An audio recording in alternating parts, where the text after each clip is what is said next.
Saúde os irmãos com a paz do Senhor Jesus, amém? Abra comigo a sua Bíblia no livro de Atos,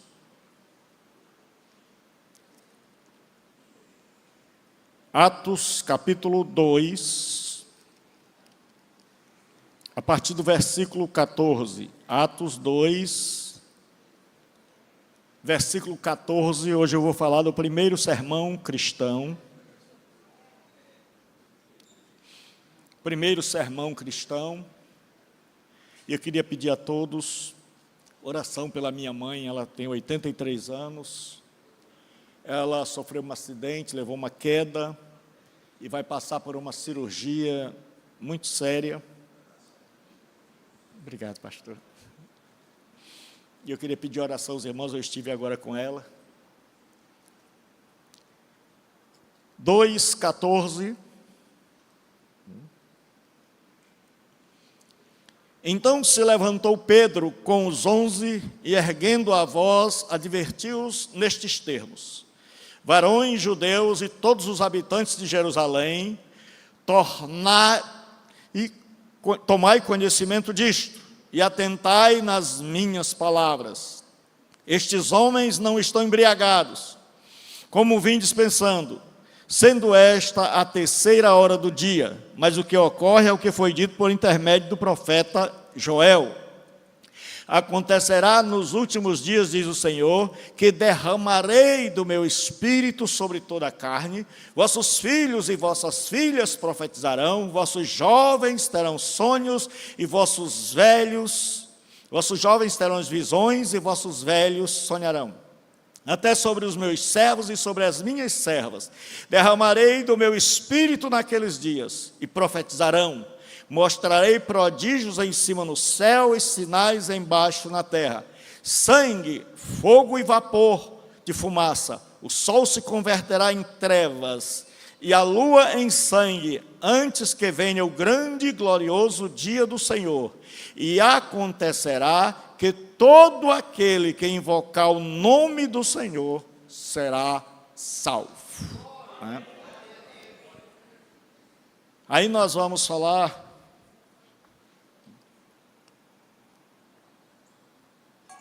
sobre o primeiro sermão cristão. Aconteceu no dia de Pentecostes. E o que nós vemos no primeiro sermão cristão?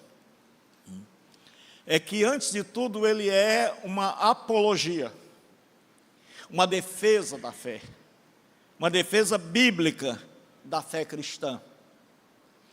Os discípulos estavam sendo acusados de estarem embriagados, por estarem falando em outras línguas.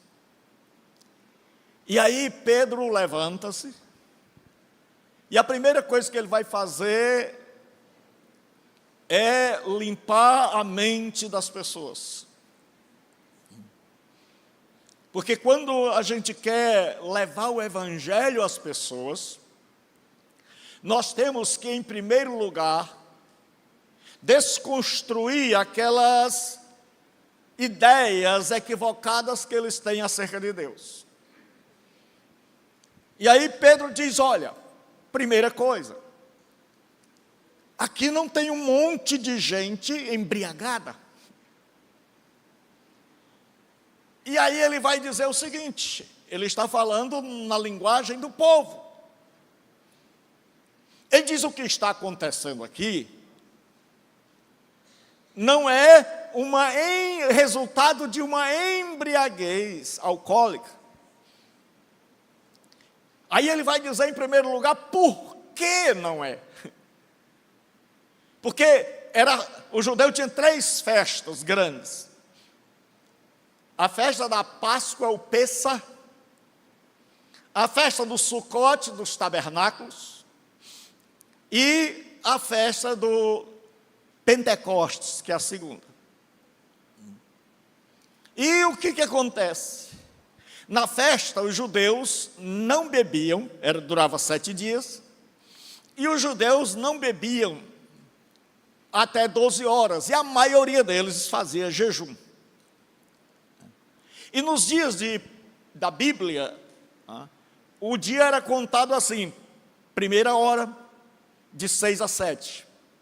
Segunda hora, de 7 às 8. Terceira hora, de 8 às 9. Então Pedro está dizendo o seguinte: vocês sabem que a esta hora ninguém bebeu vinho, que antes do meio-dia ninguém bebeu vinho. É do conhecimento dos senhores, das senhoras, dos habitantes da capital e da cidade, da região de Judá. Ele diz: vocês sabem que aqui ninguém fica bêbado, ninguém come, nós estamos numa época de festa, a festa do Pentecostes, e ninguém está embriagado. Então ele diz: não é isso que está acontecendo. E aí ele diz, ele agora vai direcionar a mente das pessoas. E ele diz: o que está acontecendo é isso. É o que foi profetizado pelo profeta Joel. E aí ele cita, ele diz: acontecerá que nos últimos dias, Deus prometeu que derramaria o seu Espírito sobre toda carne. Aí ele diz: vossos filhos e vossas filhas profetizarão, vossos jovens terão visões, vossos anciãos terão sonhos. E até sobre o évede, até sobre os servos, até sobre as escravas, até sobre os escravos, derramarei do meu Espírito naqueles dias. Ele diz que antes da vinda do Messias, Deus derramaria o seu Espírito. E ele diz assim: sangue, vapor, coluna de fumaça, antes que venha o grande e terrível dia do Senhor. Aí ele diz: e todo aquele que invocar o nome do Senhor, esse será salvo. Ele diz: olha, está se cumprindo aqui a profecia de Joel. E Joel diz da universalidade do derramado Espírito Santo. E ele diz: quando o Espírito Santo for derramado, todo aquele que invocar o nome do Senhor será salvo. Porque onde o Espírito Santo age, ele age para revelar Jesus Cristo, ele age para trazer salvação. Se não há salvação, é porque o Espírito Santo não está agindo. Porque sempre que o Espírito Santo vem, ele vem para que o nome de Jesus seja resplandecido, para que o nome de Jesus seja compreendido, para que o sacrifício de Jesus seja entendido e consequentemente as pessoas vão invocá-lo e digam: Senhor, salva a minha vida. E acontece nesse texto o que a gente chama de já é e ainda não. É uma profecia que o já é são aquelas coisas que se cumpriram. O ainda não é aquilo que ainda falta se cumprir. Então Pedro cita a primeira parte, que era o que tinha se cumprido. Ele diz: olha, derramarei do meu Espírito sobre todos, sobre servos, sobre servas. E aí ele diz: esta parte está se cumprindo. Mas ele cita a profecia inteira. Aí depois ele diz assim: sangue, vapor, coluna de fumaça, antes que venha o grande e terrível dia do Senhor. Essa parte nós ainda estamos aguardando. Essa parte ainda não se cumpriu. Mas como Pedro quer levar a mensagem até o fim, porque o primeiro sermão cristão é cristocêntrico, ele cita a profecia toda e ele diz: porque todo aquele que invocar o nome do Senhor será salvo. A segunda coisa que nós vemos nesse sermão de Pedro, nesse primeiro sermão, é que ele agora é profundamente cristocêntrico, ou seja, Jesus ocupa o centro. Jesus é o centro, tudo ao redor se torna periférico. Ele diz assim: varões israelitas, atendei a estas palavras. Jesus, o Nazareno, o Netzer, aquele que os profetas tinham dito: olha, o reino de Davi caiu e parecia uma árvore morta. Mas os profetas disseram que dessa árvore aparentemente morta, nasceria um rebento, nasceria uma plantinha. Essa árvore que parecia morta, na verdade ela não estava morta. E apareceria o Netzer, que no Novo Testamento vai se chamar de Nazareno. E aí ele diz o seguinte: este Jesus, o Nazareno, varão aprovado diante de Deus, com milagres, prodígios, sinais, os quais o próprio Deus realizou por intermédio dele, entre vós, como vós mesmos sabeis. Ele diz: eu não estou inventando a história da carochinha. O que eu estou contando é fato. Aconteceu no tempo e no espaço, e vocês sabem disso. E aí ele diz: ao qual, porém, ele diz, sendo este entregue pelo determinado desígnio e presciência de Deus. Ele diz: Jesus não é um projeto que não deu certo. Existem alguns teólogos liberais que dizem o seguinte: Jesus foi um líder religioso, e Jesus veio, tentou mudar o judaísmo, não deu certo, e aí ele acabou sendo morto. Mas o que a Bíblia diz, esse povo não lê Bíblia, é que ele foi entregue, está na voz passiva, pelo determinado desígnio, plano, desenho. Apocalipse 13:8 diz: Jesus é o Cordeiro que foi morto antes da fundação do mundo. Antes de Deus dizer haja luz, ele disse haja cruz. Deus, sabendo que nós iríamos pecar, ele elaborou um plano de salvação antes da fundação do mundo, e ele só permitiu a entrada do pecado no mundo, porque ele já tinha o remédio para tirá-lo daqui. E aí Pedro diz: olha, Deus não foi pego de surpresa. Quando Jesus morreu, Deus não foi pego de surpresa. Ele disse: este foi entregue pelo determinado conselho e presciência de Deus. Deus nunca é pego de surpresa. Deus sabe o que a história vai fazer, o que os homens vão fazer. Deus sabe o que vai acontecer e Ele age. O que é maravilhoso, irmãos, sabermos que Deus está no controle da história. Quantas vezes a gente fica morrendo de medo, pensando: rapaz, o partido A, o partido B, o fulano, a religião A, a religião B, mas o satanismo está crescendo. Eu quero dizer, Deus está no controle da história e nada vai burlar o seu plano. E o que Ele estabeleceu acontecerá,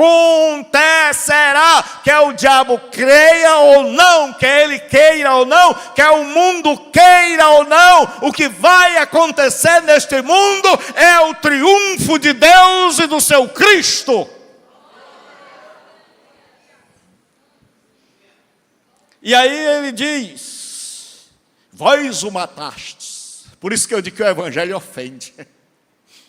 Você já imaginou, irmão, se eu dissesse assim: vocês mataram a Cristo? Se eu chegasse aqui para os pastores e dissesse: vocês são culpados da morte de Jesus Cristo? Vocês são os culpados. É muita coragem. Evangelho ofende. Evangelho que não mexe com você, que não sacode você, que não faz você sair de casa, da igreja, pensando no evangelho. Verdadeiro evangelho faz você sair assim, meu Deus, de onde é que esses homens tiraram essa coragem? Para dizer, vós o matastes. Olha o que ele diz. Crucificando por mãos de iníquos. Ele diz, vocês mataram, mas mataram pela mão dos romanos. Vocês não tiveram coragem, tiveram vontade. E tem coisas que a gente não faz, mas deixa que outros façam aquilo que nós queríamos fazer. E Pedro está dizendo, vocês mataram pela mão dos romanos. Ele diz, mas não ficou assim. Ao qual, porém, adversativa, Deus ressuscitou, rompendo os grilhões da morte. A morte é pintada na Bíblia, a morte de Jesus, como uma espécie de criança que ela é gerada no ventre, e aí ela vai crescendo, se desenvolvendo, até que chega um momento onde o útero é pequeno demais, e aquele útero tem que se abrir, para que aquele menino nasça. A sepultura não podia segurar o Senhor da vida. A sepultura não podia segurar aquele que disse, eu sou o caminho, a verdade e a vida. Aquele que disse, ego em mim, rerodosca e realetea, eu sou o caminho, a verdade e a vida. E ninguém veio ao Pai, senão por mim. Saiba de uma coisa, em Jesus Cristo nós vamos ficar tão grande que a sepultura não conseguirá nos segurar. E aí ele diz assim, pois não era possível que fosse retido por ela. O imperador colocou o seu selo, ninguém ousava. E o anjo do Senhor veio e removeu a pedra. Mas não removeu a pedra para Jesus sair, removeu para as mulheres entrarem, para os discípulos entrarem e perceberem que Jesus não estava mais ali. Muita gente diz assim, pastor Gilberto, o senhor tem sonho em visitar Israel? Eu até posso ter, mas não é prioridade não. Eles dizem, por quê? Eu digo, porque quem foi lá antes de mim levou um carão. Ele diz, como assim? Ele disse, Maria Madalena foi lá no Santo Sepulcro, e olha que ela sabia onde era, o de hoje ninguém sabe. Ela foi lá no Santo Sepulcro, os anjos dizem, por que você procura o vivente no cemitério, no meio dos mortos? Ele não está aqui, já ressuscitou, e está hoje aqui na Bela Vista. Eu não preciso ir lá, se pudesse, se você tiver dinheiro, vá. Mas ele veio aqui, oh glória a Deus, ele está aqui, o Santo Sepulcro está vazio, não tem ninguém lá, mas ele veio aqui, e hoje à noite ele pode salvar você. E aí diz assim, o texto,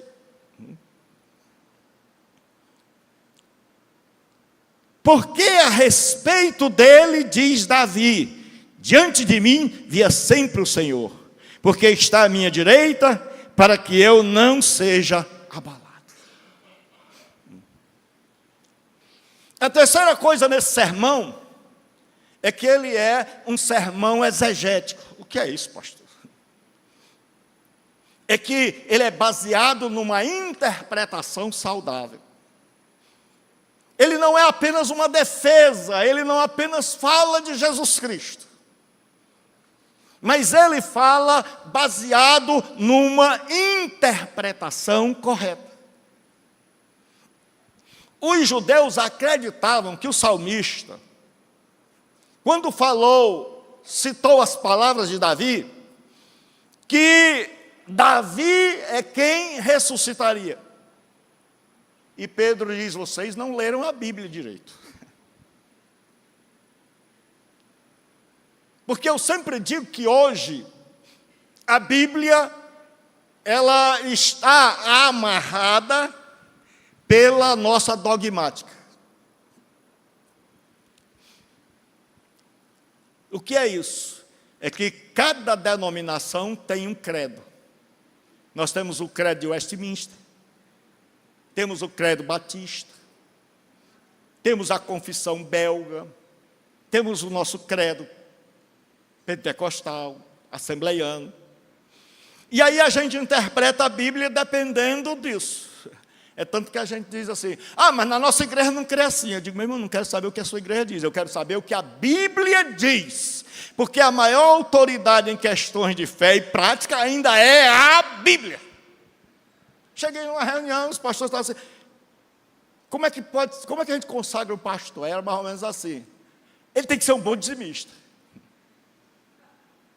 E o outro disse, ele tem que ser leal a nós. Eu disse, por que você não rasgou a Bíblia? Ficaram assim, o que foi, pastor? Eu disse, se não é para seguir o que está aí, marido de uma só mulher, que tenha bom testemunho, que crie seus filhos como disciplina. Está aí, pessoal, está aí, é só a gente seguir. Não tem que inventar. E aí Pedro diz, ele vai dizer, olha, eu vou fazer uma interpretação dos salmos. E naquela época era comum entre os rabinos, você pegar vários textos, fazer um texto só, e interpretá-los. E aí ele vai fazer uma exegese, uma interpretação. Olha o que ele diz. Porque a respeito dele, diz Davi, diante de mim via sempre o Senhor, porque está à minha direita, para que eu não seja abalado. Se você tem Jesus, ele está sempre com você. A Bíblia tem o Malach Yavé, é o anjo do Senhor, que muita gente interpretou como sendo a doutrina do anjo da guarda. Que cada um de nós tem um anjinho que fica ali do lado para cuidar da gente. E é onde a gente vai, ele diz assim, não tropece. Né? Se for assim, o anjo da minha mãe cochilou.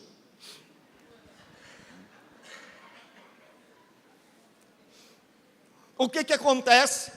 Na Bíblia Sagrada, no Antigo Testamento, tem um ser que aparece, e você vai ver, as Bíblias agora estão colocando em letra maiúscula, o anjo do Senhor, é o Malach Yavé. É Jesus Cristo pré-encarnado, porque ele aceita a adoração, porque ele diz, H diz, tu és o Deus que vive e me vê. Porque Josué disse, tu és o meu comandante. E aí, a Bíblia diz que Jesus está, Davi disse, ele está sempre do meu lado. Deixa eu dizer uma coisa para vocês. É Deus que está do nosso lado, e não nós do lado de Deus. Vou repetir, é Deus que está do nosso lado, e não nós que estamos do lado de Deus. Porque se dependesse de nós, nós não estaríamos do lado dele. É Deus que nunca vai embora, é Deus que não se alonga, é Deus que mesmo na hora da mais alta falta de fé, ele diz assim, eu estou aqui, eu estou presente. E aí Davi diz assim, por isso se alegrou o meu coração e a minha língua exultou. Além disto, também a minha própria carne repousará em esperança. Ele diz, eu vou morrer, mas eu vou morrer em esperança. O que eu acho tremendo na Bíblia é que ela não foge, ela não diz assim, toma cuidado, você não vai morrer. Não se preocupe não, Deus não vai deixar você passar pela morte, tem uns que vão ser arrebatados. Mas Davi diz, olha, quando eu for enterrado, eu vou enterrado em esperança. Porque quem crê em Jesus, o túmulo não é a última morada. E aí ele diz assim: porque não deixará minha alma na morte, no Sheol, nem permitirá que o teu santo veja corrupção. O corpo dele não vai se estragar. Alguém já perguntou: pastor, por que Jesus era tão rico que não tinha uma sepultura? Teve que ser sepultado numa sepultura emprestada, porque não pretendia passar muito tempo, era só o final de semana. No domingo pela manhã, o nosso Senhor ressuscitou dentre os mortos. E aí ele diz assim: fizeste-me conhecer os caminhos da vida, encher-me-ás de alegria na tua presença. Aí ele citou o salmo, o agregado. Aí agora ele vai interpretar. Irmãos, seja-me permitido dizer-vos claramente a respeito do patriarca Davi. Ele morreu e foi sepultado, e o túmulo dele permanece até hoje. Qualquer pessoa pode ir lá e ver que Davi viu a corrupção. Isso é interpretação bíblica. Hoje muita gente se converte e fica: tem um demônio em cima da caixa, tem um demônio atrás, a porta não pode ranger que ele geme. Não tem demônio na sua vida, na sua casa não tem demônio. A habitação do Espírito Santo é a sua vida. E aí ele diz assim: primeiro não pode ser Davi, porque se você procurar lá, Davi viu corrupção, só tem os ossos. Ele diz então, já que nós descartamos a Davi, sendo pois profeta, ele diz, Davi era profeta, e sabendo que Deus lhe havia jurado que um de seus descendentes se assentaria no trono, ele disse, Davi confiou em Deus, que Deus disse: Davi, nunca faltará descendente no teu trono. Nunca. A aliança de Deus com Davi é uma aliança unilateral, depende única e exclusivamente de Deus. Aí ele diz assim, prevendo isto, ele disse, o salmo não está falando de Davi, mas está falando de uma previsão que Davi fez.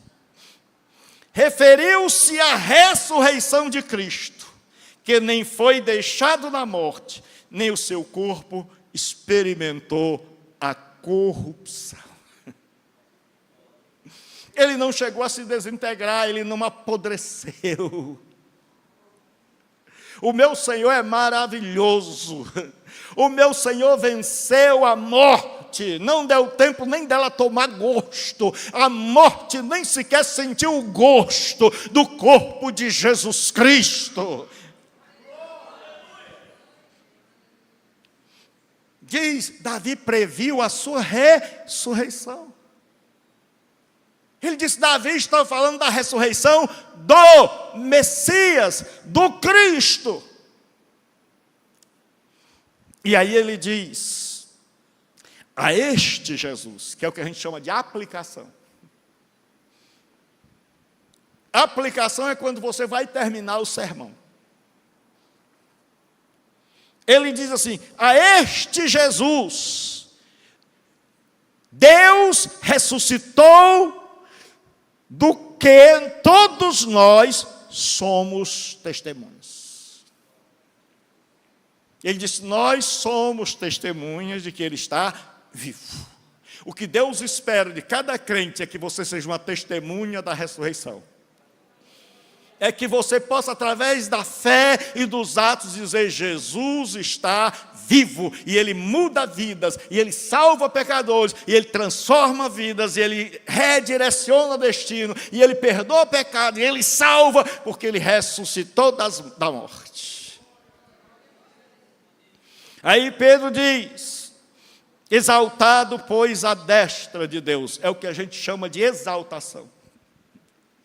Ele volta ao seu primeiro estado e senta-se à direita de Deus. E agora ele está à direita de Deus. E diz assim, tendo recebido do Pai a promessa do Espírito. Aí ele vai lá para o texto onde ele começou. Recebeu do Pai, para que o Espírito, Jesus disse, João diz, o Espírito ainda não foi dado, por Jesus não ter sido glorificado. Quando eu me converti, o pastor Teixeira sabe mais disso do que nós, o povo dizia assim, dê glória, glória, glória, glória, glória, glória, que você vai ser batizado com o Espírito Santo. Aí a gente via um cidadão assim, ainda ficava colocando a mão em cima da gente, não tinha o piso como é hoje, era aquele piso caraquento, meu amigo, era um sacrifício você falar em língua nem que não quisesse. Você podia dizer, ai, ai, ai, a pessoa já falou línguas, já está batizado, pode se levantar. E aí João diz assim, o Espírito não fora dado, porque Jesus não tinha chegado na glória, Jesus não tinha chegado ao lado do céu, mas quando Jesus chegou ao céu, Ele enviou o Espírito Santo. Porque, irmãos, eu estou atribulado, nós somos pentecostais, e a gente não vê mais língua estranha, quando alguém fala língua estranha, é estranho, o povo olha assim e diz, cadê? O que é isso? O que está acontecendo? É a unção de Deus na nossa vida, é Deus agindo por meio de homens, nós cremos que Deus ainda cura, que Deus ainda liberta, que Deus batiza com o Espírito Santo, que nós ainda falamos em língua estranha, que nós expulsamos o capeta, que nós somos o povo de Deus na terra, levando o reino avante. E aí Pedro diz, tendo recebido do Pai a promessa do Espírito Santo, derramou isso que vocês estão vendo. Tudo que acontece na igreja é obra da cruz. Vou repetir, nada acontece na igreja, o Espírito Santo não teria vindo se Jesus não tivesse ido para a cruz. Eu e você não estaríamos perdoados se Jesus não tivesse ido para a cruz. As Escrituras seriam uma grande mentira se Jesus não tivesse ido para a cruz. Tudo o que acontece é fruto de Jesus e sua velha cruz. Depois da cruz, ele recebeu o Espírito Santo e disse, está aí minha igreja. E aí Pedro diz, porque Davi não subiu aos céus, mas ele mesmo declara, disse o Senhor ao meu Senhor, assenta-te à minha destra, até que eu ponha os teus inimigos por estrado dos teus pés. O papel da igreja é mostrar ao mundo que todos os inimigos de Jesus estão debaixo dos seus pés.